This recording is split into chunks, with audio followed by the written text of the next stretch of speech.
was 65 years ago that the first African American was even allowed to be a member of the then Jefferson County Medical Society. The fact that I am now going to be the president of this doesn't say so much about me, but the fact that all of us, no matter the race and or sex or creed, as physicians, have a lot to offer to our community.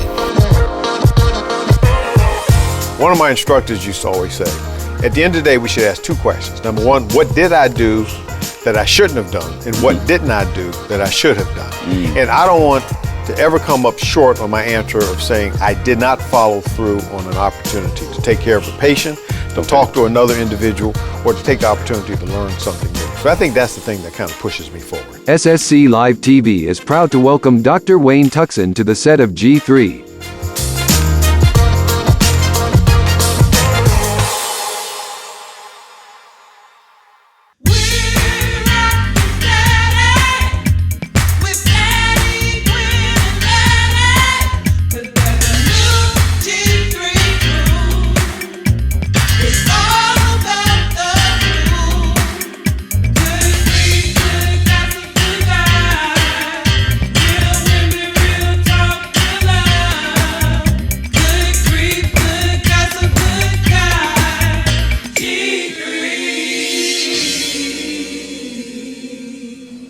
Hi, I'm Betty Baye, and welcome to this edition of G3, Good Greed, Good Gossip, Good God.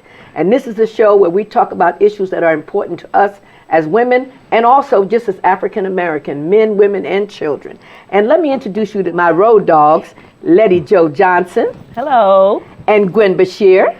Hello, and welcome to the show. And today we have a special guest, and we're talking about a woman named Henrietta Lacks. Maybe you heard her name, but you're going to know more about her before this show is over. And our guest today is Dr. Wayne Tuckson, who is my doctor. But Wayne, why don't you tell them what you do, because doctors have long titles and degrees and all of that. I'm going to keep it real short. I'm a colon and rectal surgeon. Biggest thing for me is I'm out of Washington, D.C., trained at Howard University, undergrad, medical school, and did almost all of my surgical training there. So HBCU all the way through. All day. And but again, being a colon and rectal surgeon, one thing I'll say, one of the things we do are colonoscopies.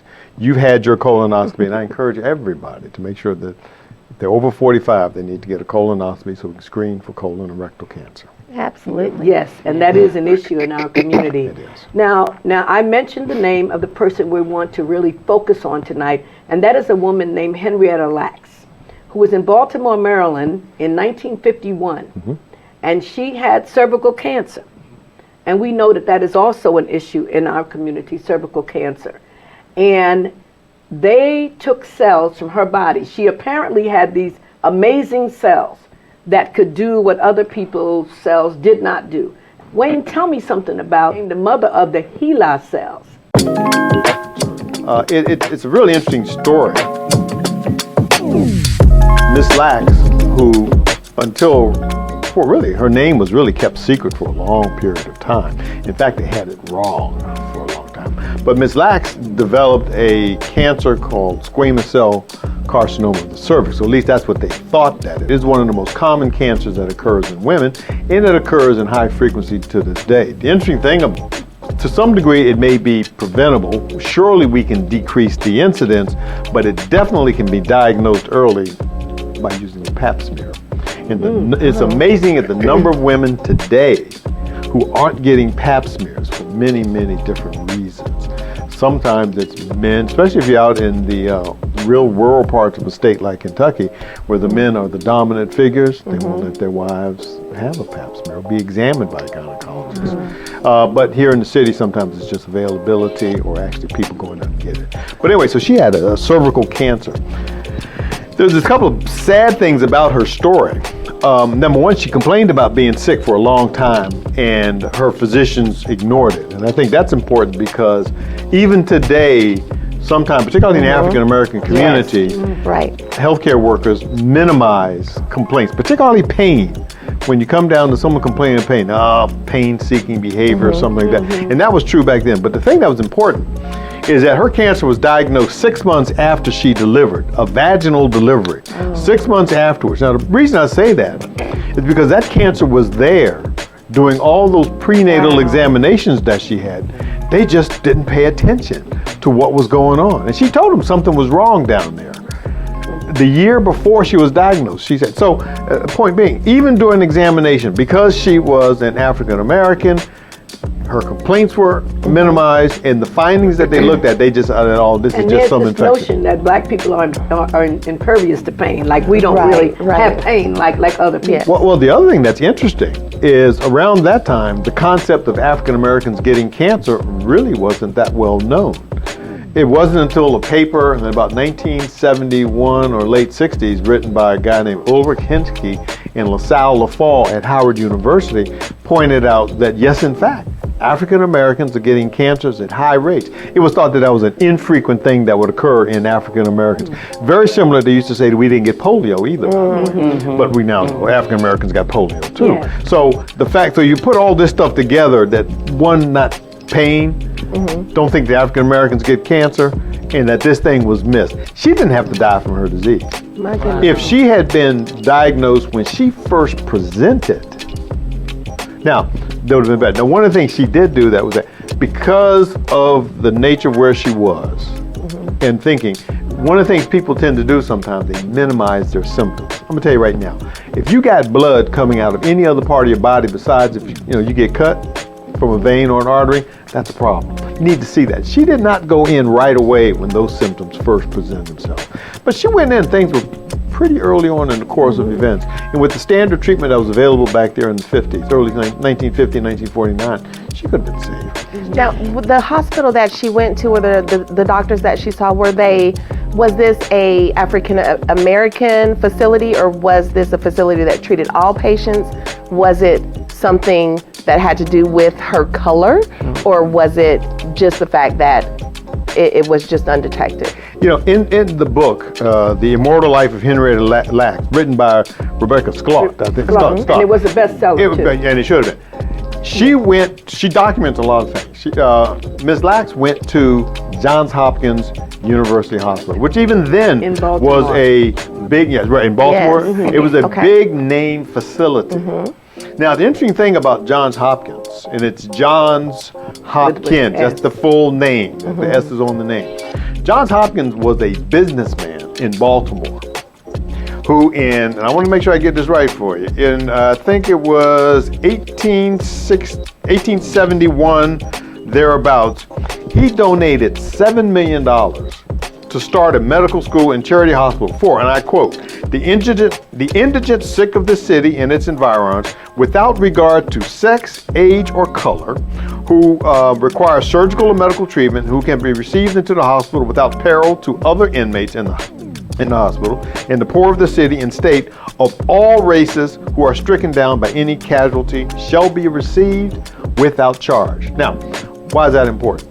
Johns Hopkins owned slaves up to 1865. Wow. And he may have been trying to have some, clear his conscience. Yes. So it's interesting that he did that. Now, even though this is how the hospital was set up, like every other hospital in the United States at that time, there were segregated wards. There was, and this didn't change until the late 60s when you had Medicare come in. So you had black, or what they said colored in those days, because there was a colored entrance at Hopkins, and then you had the one for white. And so African Americans got secondhand treatment. If you remember, W.B. Du Bois' son died in the basement of a hospital, waiting to be seen once the white physician got through seeing all of the white patients. Then he went down there and saw his son who died from diarrhea, dehydration, all sorts of things. And let me just say, the reason why we're talking about Henrietta Lacks, why it came up again, is because her family recently filed suit, led by Crump, Attorney Crump, your friend, who, because everybody's been using her cells, and the family is saying, look, we ought to get some benefit from this, from our mother's cells. So that's why it was recently in the news. So a lawsuit has been filed where the family is trying to get some of the residuals. But what about Wayne? How much money? I mean, is there really money that's been made off of her cells over the years? Well, or what has it framed, right? What has it amplified as a result of her enduring all of what she's gone through? What does that now, what does that speak to, right? Medical physicians, the stakeholders that are engaged in that.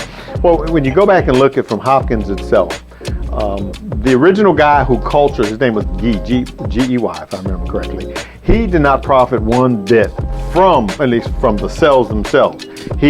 Hopkins developed this cell line, he developed a lot of other instrumentation. He was not a wealthy man and he did not profit from that. So if you go back and look at, did Hopkins get money from this? Well, not directly, but those cells were sent to a lot of other places, and many of them were commercial ventures which did profit from this. And we're talking billions of dollars. As I said, almost every drug that you can think of that is out there right now has been tested or developed in these cells. Probably some cosmetic. Well, I got to say, I'm not going to say HeLa. The HeLa came about because the way cell cultures were named, you took the first two letters of the first name and the first two letters of the last name. So Henrietta Lacks, H-E-L-A, hence HeLa.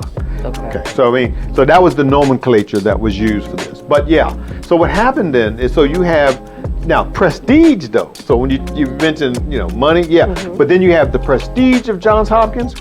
Well, clearly that elevated this institution because of all the research that they were able to do.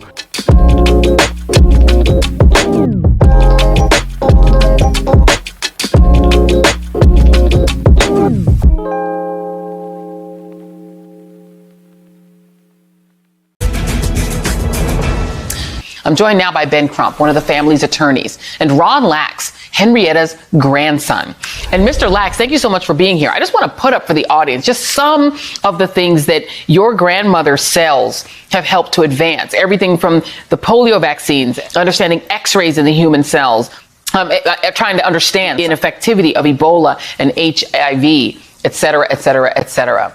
When did your family find out that your grandmother was the source of all of those scientific miracles? Decades. Yeah. My mother was the one that found out and threw it by accident. She was having lunch with a friend of hers down the street.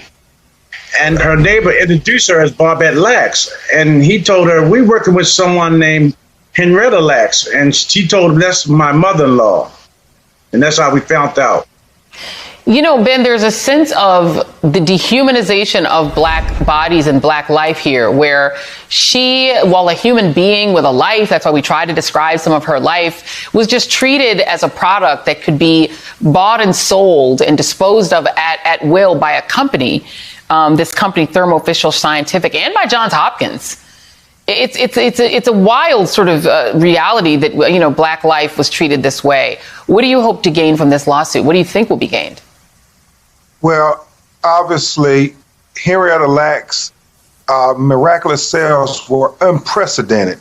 So we know that this would be a precedent-setting lawsuit, not just for simple justice, not just for social justice, but for genetic justice, Joy Reid, justice that will flow from generation to generation. And when you think about Henrietta Lax being treated in this just inhumane manner, as if she was a lab rat, which was very common at the time when they did medical experimentation. What it was tantamount to was medical racism.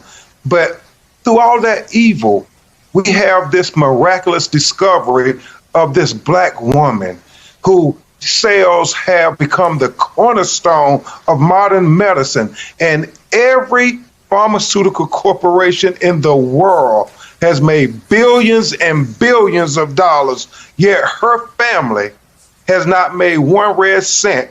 And what we're saying in this lawsuit, they have the right to define her legacy, to benefit from her legacy, and to pass her legacy on to their generations of children yet unborn, because her life mattered. There's a feeling almost like this is sort of another way that slavery operated, right, Mr. Lax? That that your grandmother, while human, was just seen as, Ben Crump said, as a product that could just be bought and sold, and that her family was owed nothing.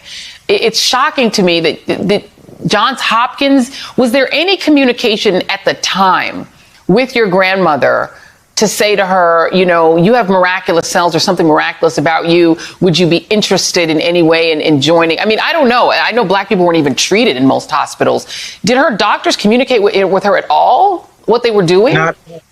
Not at all. Matter of fact, my grandfather told the story of so many doctors coming into her room was strange to them, period.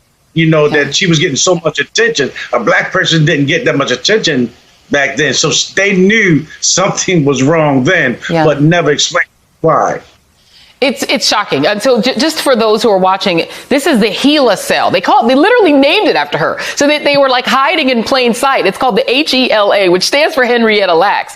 So the lawsuit, Ben, is asking the court to order Thermo Fisher Scientific to disgorge the full amount of its net profits obtained by commercializing the HeLa cells. Do you have any idea sort of what those profits have been over the years in total? Well, we don't know, but we know Thermo Fisher alone, this distributor of the cells, reported a profit of $33 billion last year. And that's not to say what Merck Pharmaceutical, Pfizer, Johnson & Johnson, I mean, it's billions upon billions. And that's when you think about George Floyd this past year and how the corporations all made these pledges to social justice. Well, a lot of them were pharmaceutical companies as well. So if you want to honor that pledge, well, do right finally by Henrietta Lacks. And then you wonder why black people don't trust the medical establishment and why we have to beg and plead with people to get vaccinated. They don't trust the system. These are the reasons that people don't trust it. There is a real reason people don't have trust. Ben Crump and Ron Lacks, thank you both very much.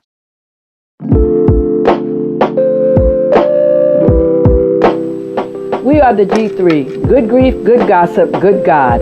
And on our next episode, we'll be talking about violence against black women.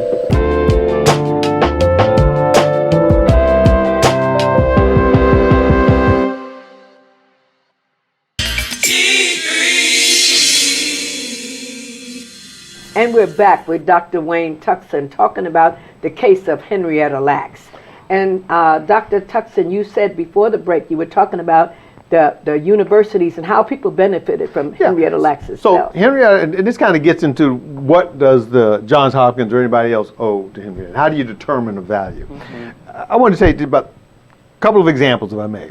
Georgetown University in 1838, they had 272 enslaved individuals, men, women, and children, that they sold. Now these are the Jesuits and these people working on the Jesuit farm in Maryland. They sold them because they need to raise money to keep Georgetown University from going under. And they did. They sold these people literally, figuratively down the river, down to Louisiana. And they're just trying to make it up now. And they're just trying to make it. Giving scholarships.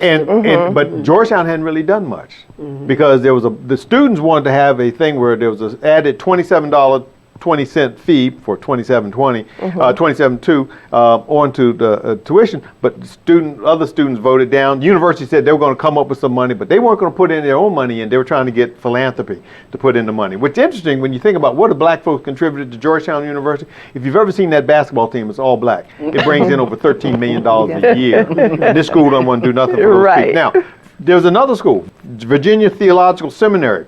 They also had slaves. They have a $1.7 million reparations fund. They're covering families of people. Princeton Theological Seminary is putting out $27 million in scholarships because they also had slaves, so to family members who were slaves. Now, the question comes in, what has Johns Hopkins done? Not a darn thing. They have not done, they haven't offered to provide education for the Lack family. They haven't even offered to provide health care to the Lack family. You think that would be the reasonable thing to do. And in fact, in the book, she ends it by talking about family members who are sick can't afford health care. You would think the very least with what is known about Henrietta Lacks and the HeLa cells and all that it meant to Johns Hopkins, they'd at least treat the family for free. And they won't even do that. And her descendants, they are the ones who are, suing and saying, wait a minute, because they took this woman's, used her cells without her permission. I mean, she didn't know what was going on. And what about Letty, in terms of just black women and our general health, and we were talking about the cervical cancer thing.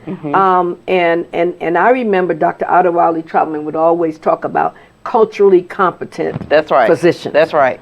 All of my main doctors are black. all of them. But I can remember people saying, I'm not going to a black doctor, because somehow they have this notion that black doctors are not as qualified or well, whatever. and it's a small community as Yeah, well, right? yeah. So we think about it, well, if I'm afraid if I go to this doctor, right? It's a myth, but I'm afraid if I go to this doctor, then everybody's going to know my business. My business is going to be out in the street. Confidentiality of the doctor, because they know the family and they know the friends and they go to the same church and all those type of things. So they feel like they're not going to get that confidentiality that they might get from the guy that doesn't look like them who lives across town. Right. Well, what about Dr. Tuckson? When we go to the doctor, when I get up on the table and I'm doing a PAP or I'm, having my, examinations, I don't know what they're doing. I'm not seeing what they're doing down there. I mean, is it possible that still that stuff is being taken from us, that we don't know that we're being, our cells are being used? How do we know, or we don't know? There are a couple things that came about from the episode involving Henrietta Lacks. Number one, there was this thing called the Nuremberg Code. And what the Nuremberg Code was to address experimentation on people without their willingness to participate. You remember what the Nazis were doing. Yes, and so this was set up.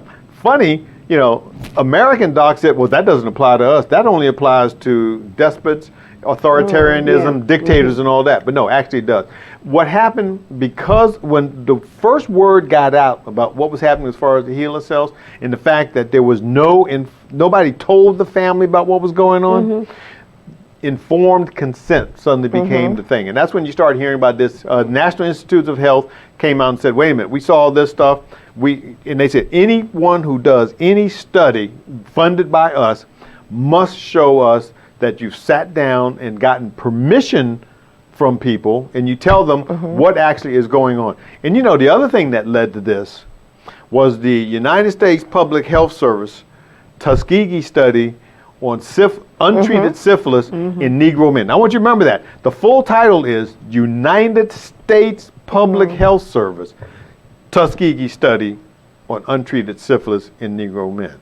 Don't just say Tuskegee study. You got to put that United States, because that's what the families want to set up. It remind us all.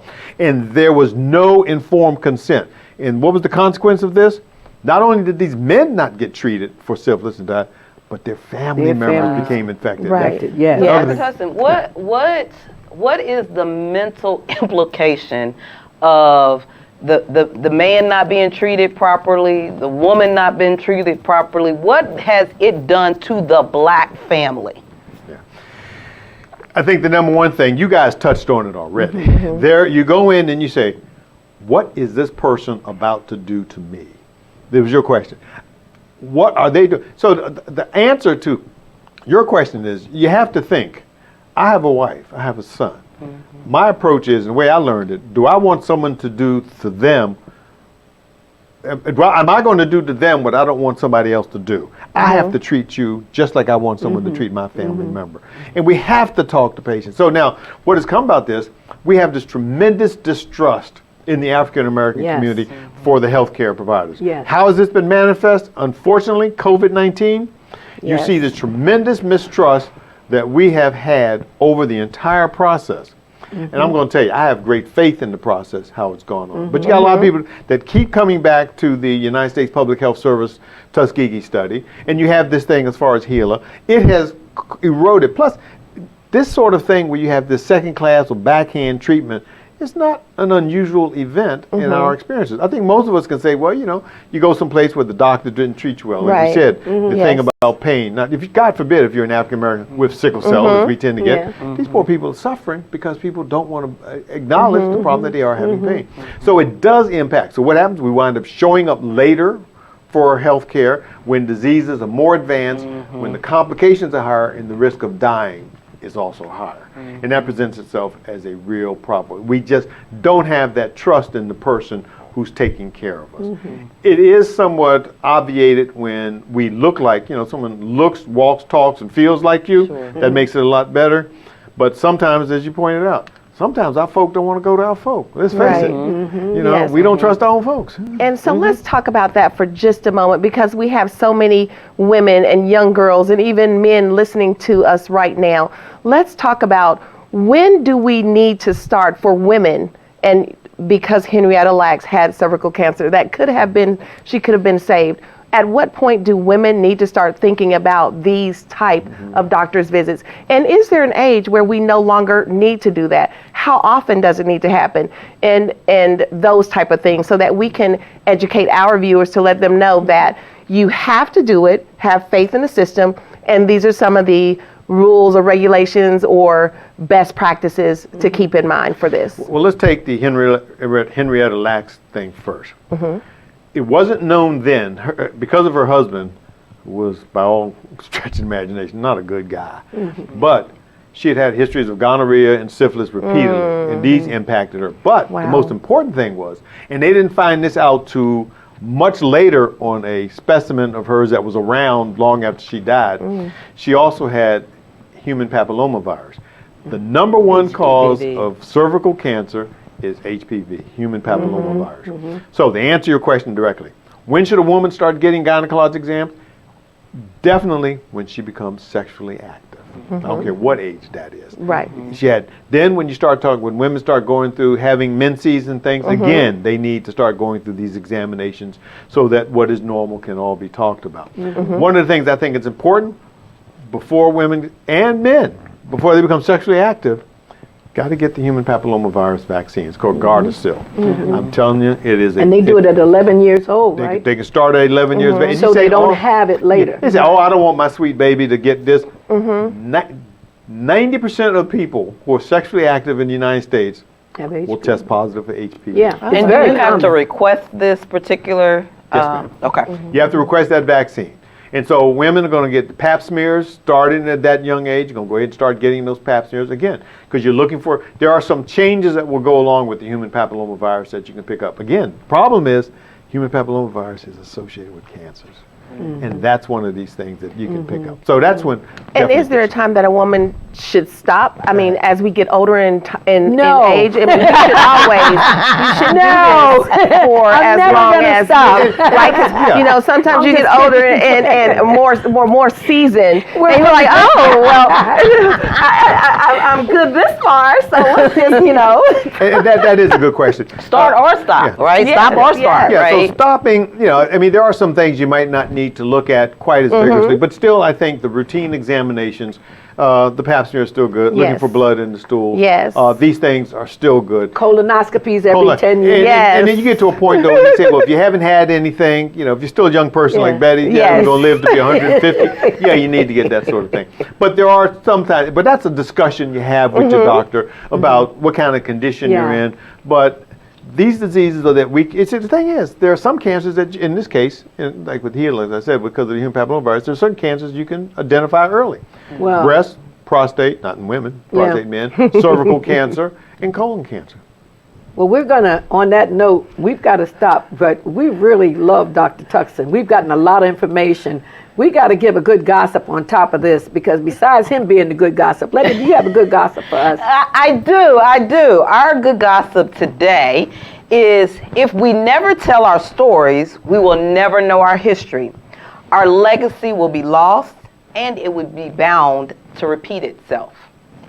Well, I think that is true. History repeats itself. You know, if you don't know what you're doing, you're bound to do it again. Absolutely. And let's just say that again, the idea of the G3 is to give information, not just to the people of our church, but to the people out there who watch us all the time. And Dr. Tuckson, you have been so informative and given people things to think about. And I think that as a church, as church folk, we really need to make sure that we have these things all posted. You know, get your exams, you know, get your tests, whatever. And I know that St. Stephen has been real good about offering testing and vaccines, and we have health fairs and stuff. Absolutely. But we do have the opportunity to get more information. So, Wayne Tuckson, I want to thank you. How can people reach you? Through Betty. Why people around going to Thank you, and we're going to go. Thank you.